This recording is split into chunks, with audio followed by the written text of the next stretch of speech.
Unreal 5 is killing games? What? This is an investigative report addressing the most negative aspects affecting modern game development, specifically the deterioration of realistic graphics and the manufactured increase in computing cost. I am Kevin Jimenez, the founder of Threat Interactive, a new game production studio aiming to unlock the full potential this next generation of gaming can provide. And we'll show just how by the end of this video. Okay. There are three interconnected factors that need to be addressed: creativity, performance, and visuals. Let's begin with creativity. Several videos online are already bringing awareness to the decreasing quality of gameplay, open worlds, and the microtransactions affecting the majority of games. The two biggest video game makers in America now make most of their money not from people buying games, but on subscriptions and spending within those games. Yeah. In fact, Electronic That's why Arts every game does it. and Take-Two Interactive both make a staggering 75% of their money from what's called microtransactions. Jesus. However, I 75%? personally loathe the popular critique that photorealistic games are not fun, they lack art style, and we need worse graphics to fix it. Yeah. This defeatist attitude is a byproduct of modern development, not visual progress. As industry game developer veterans put it, one thing you do is 10 things you don't. Currently, graphics dominate the do list, leaving gameplay and art style in the don't category. He's completely right. I feel like visuals for games totally take precedent over gameplay. It's so weird how somehow with video games, gameplay isn't priority number one. Graphics are currently in a chaotic state, but once the entire developer industry can easily create highly performant photorealism within their engines, competition can begin to solely focus on art direction and gameplay. But recent opportunities for outstanding games with captivating stories and incredible gameplay have been tarnished by the next two factors. 30 FPS on next-gen consoles is unacceptable for many reasons. Because it sucks. That's the only reason it matters. Why is 30 FPS unacceptable? Because it sucks. If you look at it, it looks like it sucks. It's not even a question. It appears choppy and promotes a reliance on accessibility such as motion blur. Yeah. 30 FPS also induces extreme judder and motion on numerous screens. With only 30 frames, the quality of gameplay logic and basic responsiveness falls short, especially when tons of other titles offer that same basic responsiveness. That's right. There are numerous 8th generation console titles that ran near photorealistic visuals at 60 FPS, and that was on 2013 2 teraflop hardware. In my opinion, I feel like the expectation should be like 80 to 100 FPS, if not more. Like at this point, I don't even think 60 is enough to have like a really good, fluid, feel-good game. But modern studios are churning out these half-baked games with absurd requirements. Well, here's what the problem is, right? Like, look at this. I don't know. I thought Remnant 2 was good. But like, slop, okay, I guess.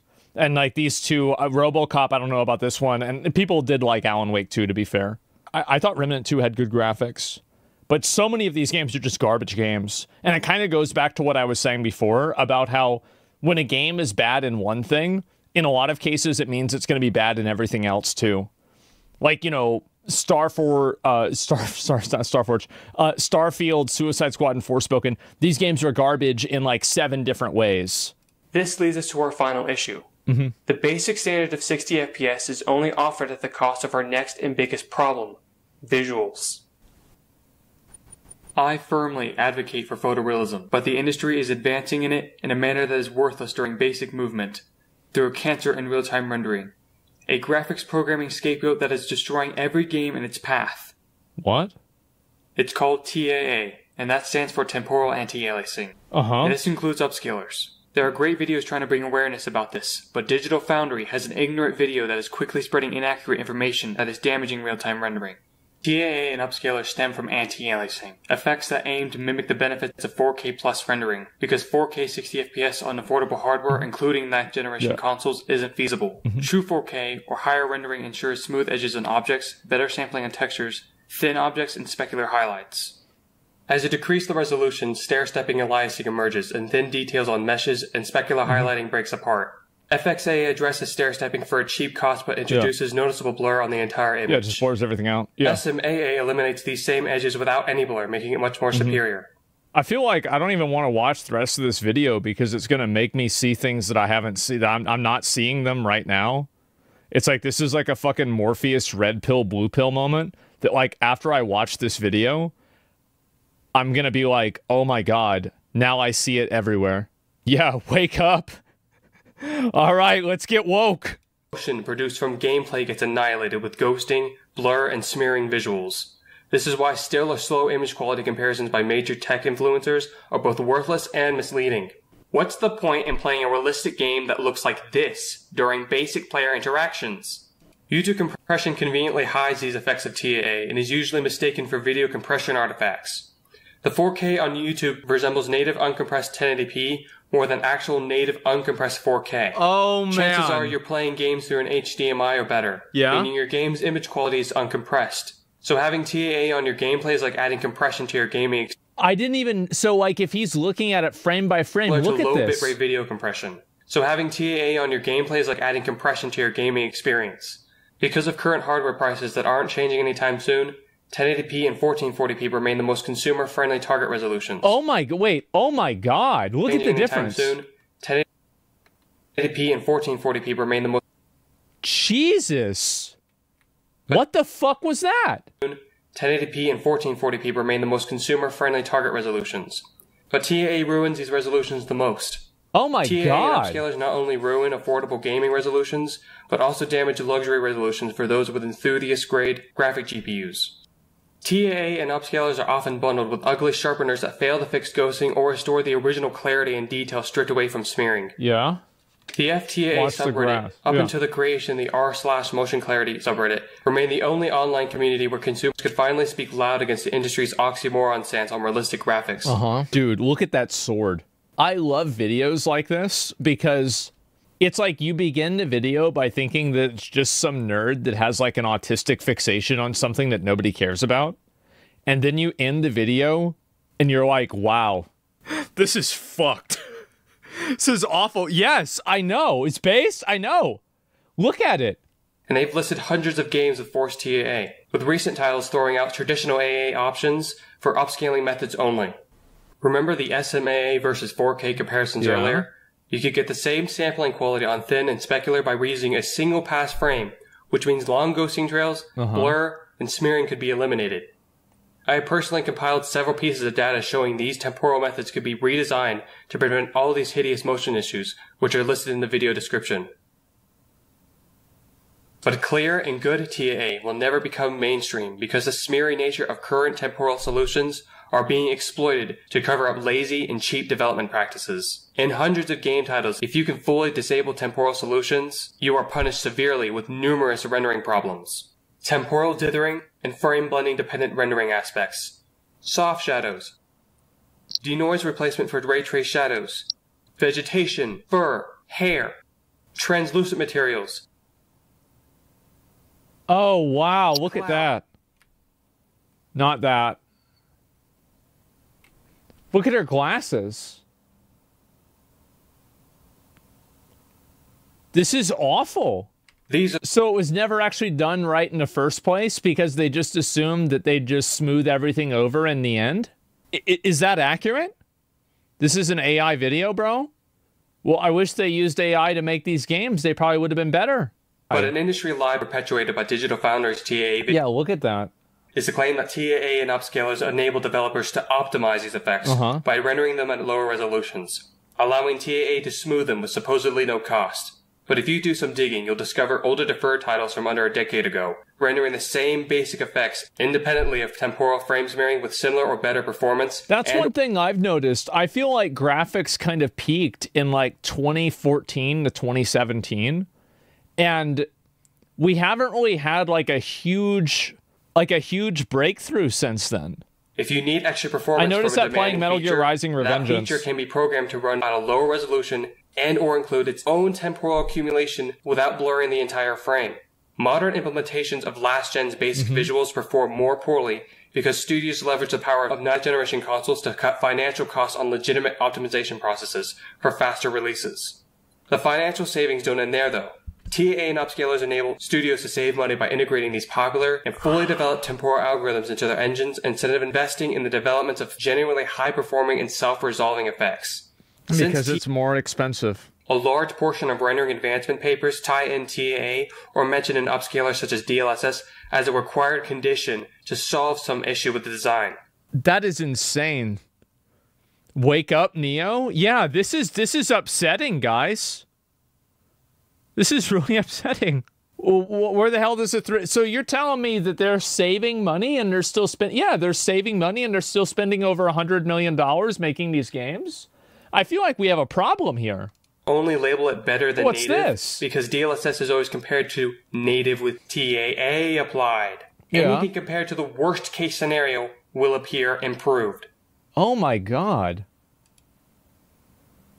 The so-called best TAA algorithms are needlessly expensive and brand specific. Yeah. First, I have a bone to pick with DLAA. DLAA uses too many pass frames for reconstruction, which causes two problems.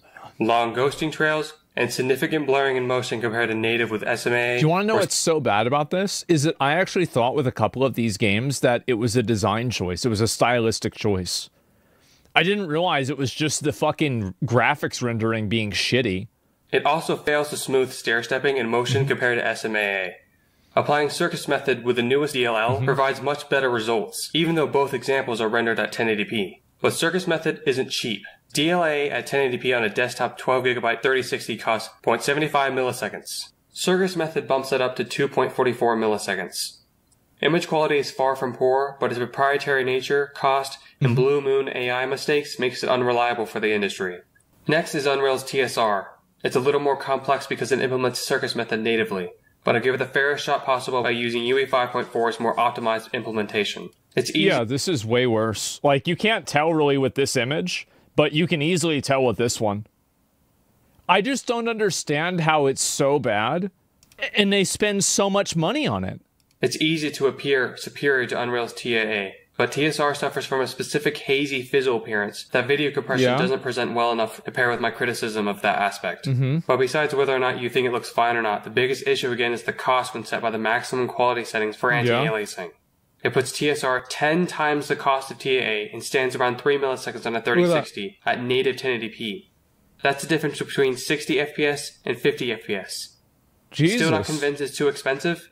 Let's look at the DCIMA TAA again from 2017. Wait, this is the way it looks? Oh my god. These are PS4 timings. And they didn't go with SMA because of the cost combined with temporal reprojection, so they went with sharpened FXA fallback for their 2-frame TAA instead. But what if they used SMAA instead? We would get 0.36 milliseconds versus both unreasonable TSR timings.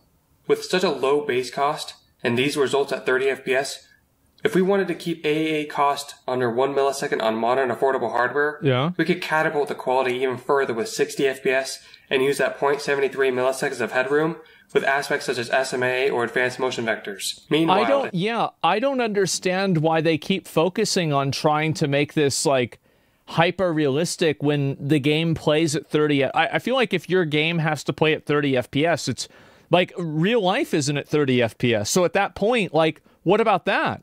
Unreal has long been founded on this dependency, and still heavily does.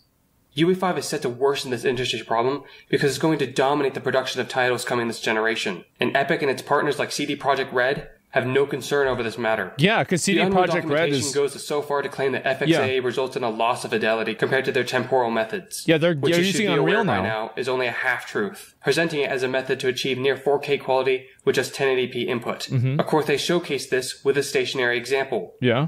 In reality, 540p with sufficient temporal jitter and accumulation can resolve an 8K resolution image with a stationary camera. Out-of-context fairy tales like this are damaging game development. Wow. UE5 will dominate all other options because this engine excels in support. I'm talking asset packages formatted specifically for Unreal, hundreds of documentations, shared public content, overwhelming logic support. Epic Games provides hundreds of free, basic, but high-quality assets when you use Unreal. Holy shit. Every major third-party vendor with game-related software always prioritizes support for Unreal. I hate video games Unreal now. offers a unique amount of support for critical tools for basic workflows like animation and debuggers. It's intuitive to use in comparison with competitor UI and programming designs. For studios, finding individuals to hire is made easy due to the widespread popularity and adoption of the engine. It's an advantage Unreal has acquired by simply existing as long as it has the way it has. That makes it the go-to for software and digital media. But the engine designs and its leadership should not be at the forefront of next-gen graphics development for critical reasons I'll outline right now. Epic provides 30 FPS presets in Unreal because they don't believe it's inadequate on 9th generation consoles. Look at Fortnite 5.4's performance. The design is CPU intensive, sure, But the art style is simplistic enough to, even with GI, it should provide a computational advantage. Yet it's one of the hardest games to run on the GPU side, even with a 60 FPS or high preset enabled. Oh my god! If this is the best performance offered by the engine's creators, of course it'll defend 30 FPS when basic realism or complex stylized visuals come into play. Epic has no experience making realistic games. That's actually true. Matrix Awakens is not a game. It's a visually exciting 30 FPS demo with enough motion blur to hide the 30 FPS screen judder. Consumers who didn't own a 9th generation console at the time... So he's saying that, like, we thought we were living in a 60 FPS world, but we were in a 30 FPS world all along and we didn't even know it? Wake up? I'm going to be thinking about this for a while. Saw the 60 FPS tag on the YouTube presentation and assumed that was the case. People who did experience the demo firsthand were given basic interaction through a locked aiming system that wouldn't expose the fluidity issues of 30 FPS. Fortnite's GI, which is Unreal's Lumen, can't let developers with the common environmental properties bake any high-quality indirect lighting hints that save you performance. So many Unreal games are wasting performance for basic visual standards because your GPU is computer whether or not a Fortnite wall has been destroyed or what that wall looked like, etc. Lumen is noisy without TAA because it isn't designed to use stable or high-quality indirect lighting hints. So top that inefficiency off in games with other Epic game technologies like Nanite, Virtual Shadow Maps, and TSR, and we're left with games created faster than ever and as inefficient and as terrible in motion as ever. When this happens over and over again, it standardizes, which is why other studios are following these inefficient designs for their mostly static games that could use faster systems. And so I think that, I don't know what to say. Like, I think that the problem is that it creates... I think what he's trying to argue, I'm not sure because I don't really have like a background in this. I think what he's trying to argue is that the end result of this type of cost cutting is a worse product, even though for a lot of average users, they probably don't care. Epic Games' indifference towards underperforming he's saying devs are lazy. Yeah. Third-party Unreal games I think is the statement that big budget studios should be customizing Unreal source code to provide more appropriate designs for their titles. True, but it's almost a catch-22. If a studio decides to use Unreal, it shows they lack the funding, interest, and or innovation to manage the graphics themselves. Take the Finals, for example. It performs so much better than other UE5 games. People defend Epic's UE5 and solely blame studios for any worse-performing titles. Yeah, but the Finals' extreme destructive nature made using Nanite and the associated virtual shadow maps impossible. And most people don't know that the Finals uses NVIDIA's custom UE5 branch to make use of its lower quality, but much faster dynamic GI, DDGI, instead of Epic's Lumen. NVIDIA's custom UE5 branch is exactly how we want to execute ours. Unlike industry leaders, we do not believe the future of graphics is dependent on blurry or expensive temporal smearing. I feel like that's the case, yeah, because they do look so blurry. There's exactly zero dumbing down in this video. Yeah, like... I'll be real, like, as somebody who doesn't come from a design background, a lot of this stuff went over my head. Like, I can understand the visual differences, and I get, like, kind of what he's talking about, but a lot of it, I don't understand this, because I don't have a lot of, like, I don't have any background in this. W video, yeah, glad you're putting light on this. I had no idea about any of this, man.